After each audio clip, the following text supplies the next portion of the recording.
Welcome to this explainer. I'm so pumped you're here because today we're going to unpack a fascinating and, let's be real, incredibly frustrating $120,000 operational mystery that is literally hiding in plain sight. If you've ever felt the absolute sting of an unfair prior authorization denial, you know exactly what I mean. We're going to completely dissect the home infusion referral communication gap. We'll trace it all the way from the daily headaches your intake coordinators face, right down to the systemic fixes that can actually solve it. Let's jump in. Okay, let's dive into this roadmap. We're going to cover 1. The inherited denial, 2. 3 layers of complexity, 3. 4 patterns of damage, 4. Calculating the financial cost, 5. Building prevention infrastructure, and finally, number 6, the black hole diagnostic. Section 1. The inherited denial. Put yourself in the shoes of an intake coordinator for just a second. You're sitting right at this crazy intersection between a hospital desperately pushing for a patient discharge and a demanding payer policy requiring perfect paperwork. It's a completely visceral pain point. Think about this timeline. It's basically the anatomy of an operational failure. It kicks off with step 1, an incomplete referral arrives. Maybe it's missing step therapy history or required labs. Step 2, the coordinator leaves voicemails, sends faxes, and gets, well, partial answers. By step 3, discharge pressure from the hospital is really mounting. Clinical staff are demanding to know why therapy hasn't started yet. So, at step 4, your coordinator is backed into a corner and makes a forced submission. They take a bad bet on whatever documentation they actually have and just send the PA off. And step 5, the inevitable denial shows up 2 weeks later for insufficient medical necessity. The absolute truth of the matter is this. The intake team is left absorbing the consequences of a communication failure they inherited rather than created. Seriously, it's an operational injustice. On your monthly tracking report, this looks like a simple intake error. But actually, the failure didn't originate in your intake department at all. It started the very second an incomplete referral left the physician's office. Your intake team is just the one left holding the bag. Section 2. 3 layers of complexity. So why does this keep happening? We can't just blame coordinators for not trying hard enough, right? We have to zoom out and look at the invisible, systemic forces actively pushing your team into these forced decisions. There are 3 structural layers here. First, urgency pressure. Home infusion happens fast. A hospital discharge today pushes coordinators to accept incomplete referrals because, well, pausing feels like you're obstructing patient care. Second, clinical translation. Physicians and payers literally speak different languages. And third, relationship complexity. Your coordinators are terrified of alienating a doctor's referral source by asking way too many follow-up questions. And this brilliantly illustrates the crux of the problem, especially that second layer, clinical translation. Think about a physician's clinical note. It's written as a medical narrative for other clinicians. It might be a clinically excellent note, but payers evaluate that exact same documentation against a rigid administrative checklist, going line by line looking for coverage policy hits. Your coordinators are stuck in the middle, trying to translate a medical narrative into an administrative checklist without a dictionary. And usually they're doing this while on hold, listening to terrible elevator music from the insurance company. Moving on to Section 3, 4 patterns of damage. Let's see exactly how these structural pressures manifest into actual daily administrative errors. Pattern number 1 is the incomplete packet illusion. A referring office sends over a face sheet, an insurance card, and a prescription. To them, because a stack of paper exists, hey, the referral is complete. But against a payer's strict medical necessity policy, it's virtually useless without step therapy history or timely labs. The packet feels complete, but it's a total illusion, leaving your coordinator spending days hunting down the actual required pieces. Pattern number 2 is ambiguous order language. Imagine receiving this exact quote on a referral. IVIG 2 grams per kilogram per protocol. Okay, well, what's the frequency? What is the duration? What are the titration parameters? Payers authorize highly specific details.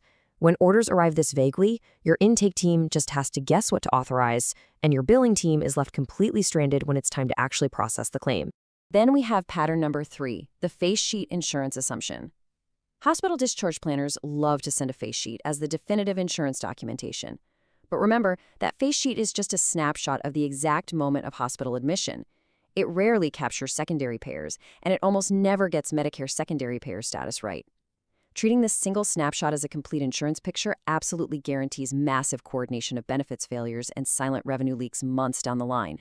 And finally, pattern 4, fear of friction submission. Honestly, this is the most financially damaging pattern of them all. After asking a physician's office for missing documentation 3 times, the office gets annoyed.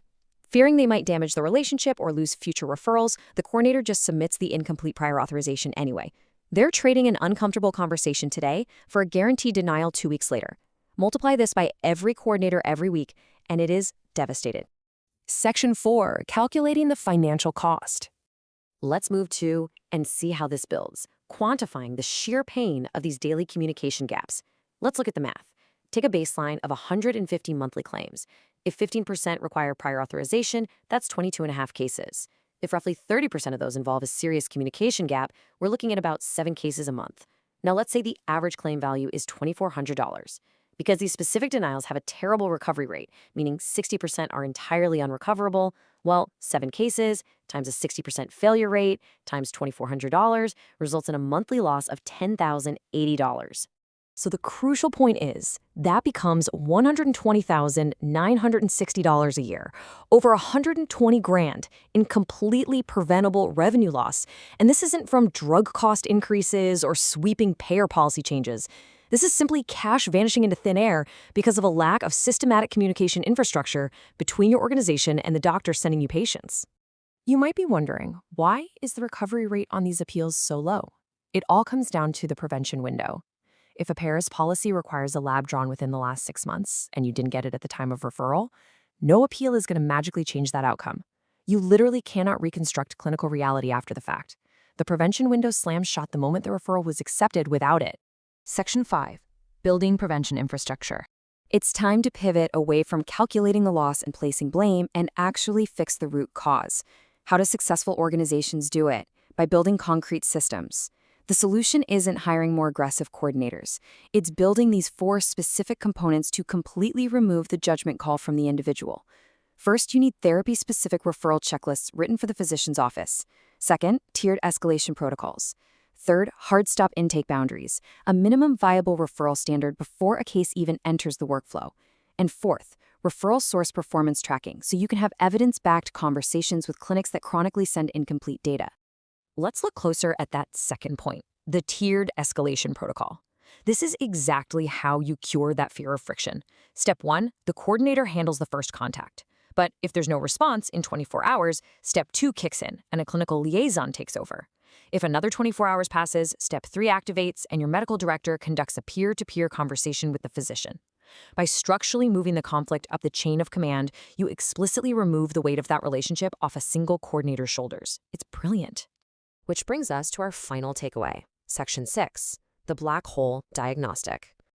Now, what's really interesting about this slide is I want you to ask yourself right now, are you caught in the black hole follow-up loop? Are your coordinators working incredibly hard, making call after call, but with zero escalation authority and absolutely no defined boundaries? Here is your simple diagnostic test. Tomorrow morning, pull the last 10 referrals that took longer than 72 hours to get to a ready-to-schedule status. Count how many outbound touches your coordinator made to the referral source. If they are averaging 3 or more touches per referral, your team is stuck in that black hole. You need to implement the systemic fix. Honestly, it might just be the single highest leverage change you make in your organization this entire year. So the big question is, are you ready to stop inheriting denials and start building boundaries? Thanks for joining me on this explainer, and I'll catch you next time.